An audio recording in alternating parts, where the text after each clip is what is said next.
everyone from Chelsea Fan TV. Before we watch the fan cam, a shout out to the sponsors, Match Bingo. Now I'm telling you people, if you would have put anything on Match Bingo and it would have been Chelsea to score 1 goal, or Chelsea to score 2 goals, or Chelsea to score 3 goals, or 4 goals, or 5 goals, you would have won big, okay? That's all I'm saying. You've got to be over the age of 18 to play. Click the link in the description, download Match Bingo and enjoy the fan cam. Hello everyone from Chelsea Fan TV. My name is Alex. I'm outside Stamford Bridge after a 5-0 win. Let me repeat myself.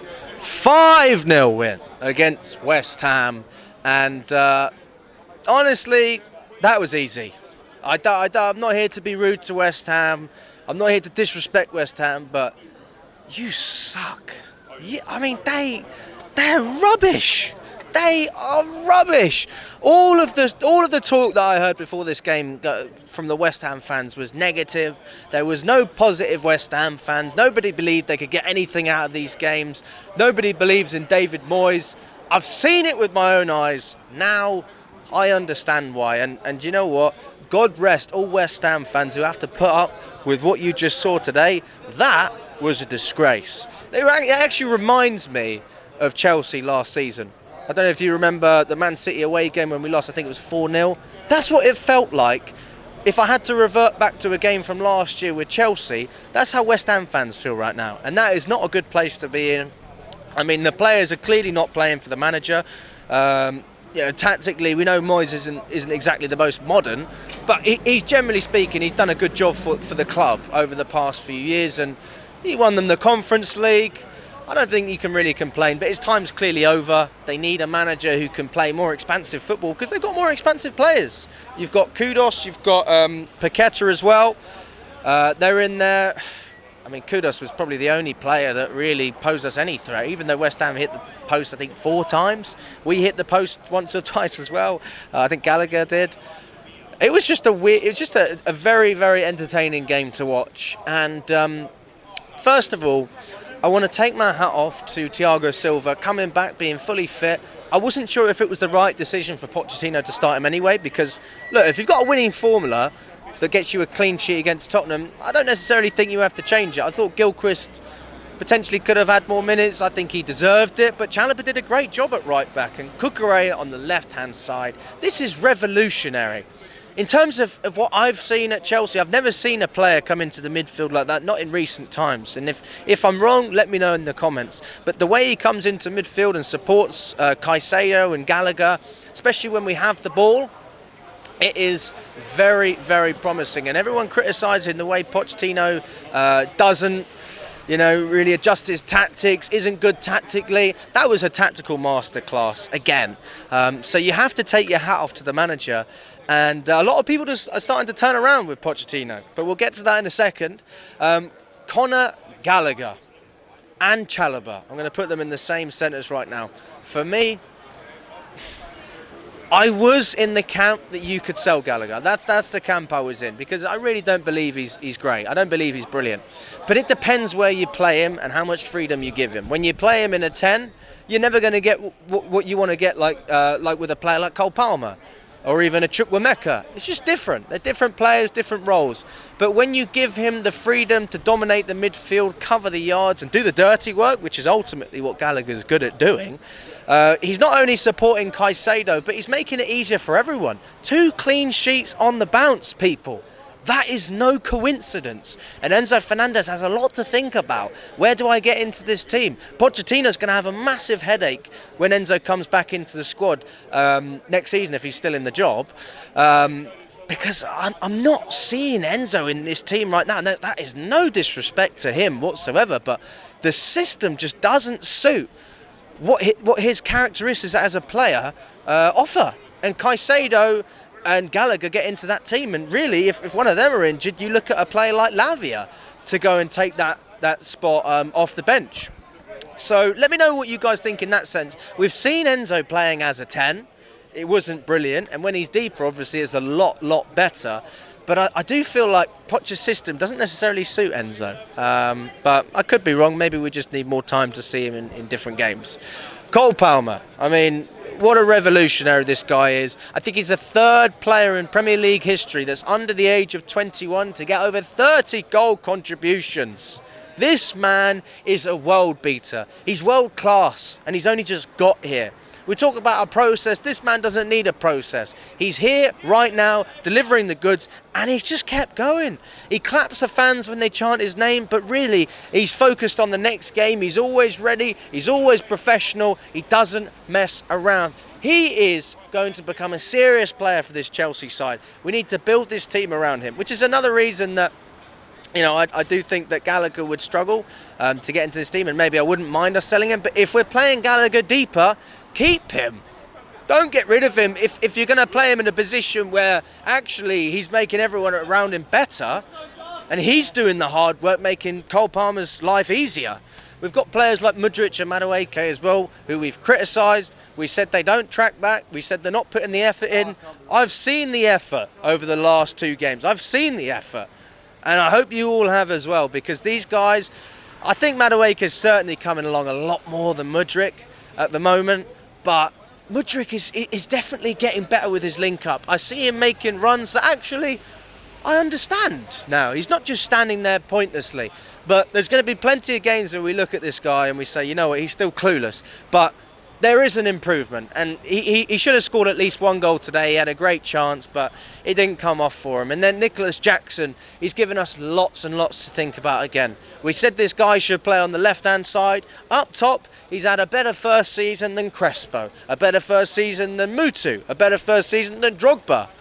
All of these players, all right, who cost big money, they were big names, and he's had a better season than all of them. The only player in modern times that's had a better debut season than Nicholas Jackson, Diego Costa. And that is a compliment in itself. So fair play to you. For me, I can't really criticise the ownership if they don't go and sign a new striker, for the reason that actually Jackson is scoring goals and he's doing everything else as well, which is very rare to see in a striker. Should he have scored more? Absolutely. Will he score more? I'm very confident based on what I've seen so far. He's gradually improving game by game. Why should that change? And yeah, I mean, just a solid performance all round. Very, very happy with what I've seen. What's his name? And Nkunku back in the squad. He came off the bench. Good to see him. Disasi's back. Obviously, Thiago Silva's fit again. Big praise from the crowd. Obviously, thoroughly deserved. A club legend. And he's only got 1 more game at Stamford Bridge, which is Bournemouth. And all in all, we can just be very, very happy with the result today. And I'm not going to say I told you so, because there's still a few games to go. But time tells. And I always said, don't judge a manager over half a season. Judge him over a full season. The season's coming to an end and we're improving. We are gaining ground. As we speak right now, Tottenham are 1-0 down against Liverpool. That's another 3 points gained. If United and Newcastle keep dropping points as well, maybe we can get a Europa League spot. I'm not trying to be too optimistic, but I'm just saying it is possible if we keep winning games. I've got Ben over here. Ben, if you just want to come to my right, what did you think about today, mate? I thought today was fantastic. Yep. I thought there were a lot of positives to take, especially after Thursday. There's still work to be done. There's still a lot of trust to be earned from Pochettino. In reality, we have looked at Pochettino all season. We've said to ourselves, he's got to go. Even I've flip-flopped between whether he should stay or whether he should go. But I'm of the opinion now, give him another season. Give him time. Let him work with the squad that he's got now. Because why change and start up a process all over again instead of having consistency and giving the players time to adjust to Pochettino? And stability. Exactly. Stability is key in a squad, especially in a football club. You know, at the end of the day, it's important that we give these young players time. They are still relatively, if in theory, babies in the football term. They're still young. They still have time to grow and develop, and that needs nurturing, and it needs time and patience. And without that, you're not really going to see the results. Who's your man of the match today? I have to give it to Madueke.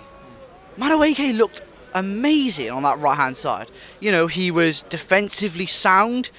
He was almost, when I look at it, he was almost playing like a right wing back, but also a hybrid winger role, and that's good. That's incredible for, you know, someone who we thought couldn't defend. It's interesting to see how Pochettino is developing this squad, especially with Cucurella in the midfield now as well, coming in as an inverted wing back. And this bodes the question, Chilwell, what do we do? Now, personally, I'm of the opinion that we sell him. And there's also a question of Ian Maatsen at Dortmund. Now, Ian Maatsen was playing that inverted wing-back role at Chelsea during pre-season at some times. So maybe Chilwell's the one to sell and bring Maatsen back in. They'll sell him as well, I'm afraid.